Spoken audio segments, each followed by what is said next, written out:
جی ساتھیو، آج ہمارے معاشرے میں یہ ایسی گندی چیزیں دیکھی جاتی ہیں۔ آج کل تو ٹرنڈ ہے، آج کل تو سٹائل ہے کہ آدمی گالی سے بات شروع کرے اور گالی پر بات ختم کرے، اور گالی دینا آج ہمارے معاشرے میں کوئی ایک چیز ہے ہی نہیں۔ اور بڑے بڑے سیلیبریٹیز اور بڑے بڑے ڈگنیٹریز جو بھی ہوتے ہیں، ٹی وی چینلوں میں بیٹھ کر لوگوں کے سامنے آ کر، سوشل میڈیا میں آ کر گالیاں دیتے ہیں، اور لوگ سنتے ہیں، کہتے ہیں کہ یہ تو ہماری زبان کا ایک حصہ ہے، ہمارے کلچر کا حصہ ہے۔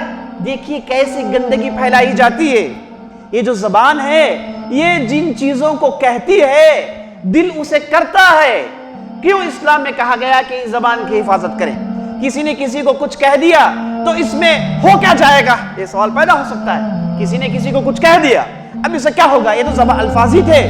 اسلام کہتا ہے کہ نہیں، تم کہو گے آج لیکن کل کرو گے۔ یہ زبان اگر کسی چیز کی عادی ہو جائے، دل اسے متاثر ہو جاتا ہے اور وہ بات دل میں داخل ہو جاتی ہے۔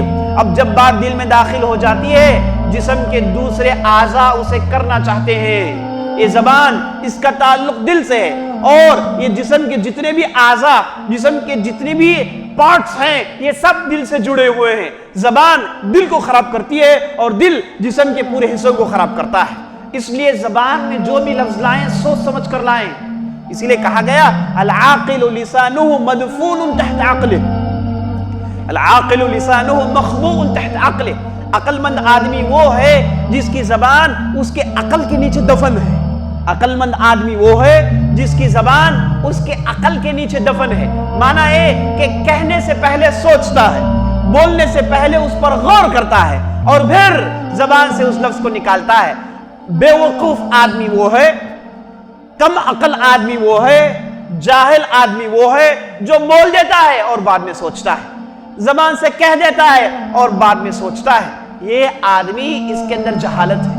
یہ منافقین کی صفت ہے کہ جو کہتے ہیں اور بعد میں سوچتے ہیں۔ لیکن مومن وہ ہوتا ہے، کہتا ہے، پہلے سوچتا ہے اور پھر کہتا ہے، کیونکہ نبی صلی اللہ علیہ وسلم نے حدیث میں ارشاد فرمایا ان الرجل لا يتكلم بكلمہ، کبھی کبھار ہوتا یہ ہے کہ ایک آدمی ایک لفظ کہتا ہے اور وہ لفظ کے اندر خیر ہوتا ہے، اس تعلق سے اس نے سوچا بھی نہیں، لیکن یہ خیر کا لفظ اتنا دور اسے پہنچا دیتا ہے کہ سیدھے اسے جنت میں داخل کرا دیتا ہے۔ کبھی کبھار ہوتا یہ ہے کہ ایک آدمی بغیر سوچے سمجھے ایسی گندی بات بولتا ہے، ایسے غلط بات کہتا ہے، شر کی بات کہتا ہے، اس تعلق سے اس نے غور و خوض کیا ہی نہیں، بغیر سوچے سمجھے اس نے کہہ دیا، تو یہ کلمے کی وجہ سے، ایک لفظ کی وجہ سے اسے جہنم کے گڈھے میں کئی سال تک گرتے رہنا پڑتا ہے۔ تو یہ زبان مصیبت ہے، اسے چلانے سے پہلے آدمی سوچ لے، اسے استعمال کرنے سے پہلے آدمی سوچ لے۔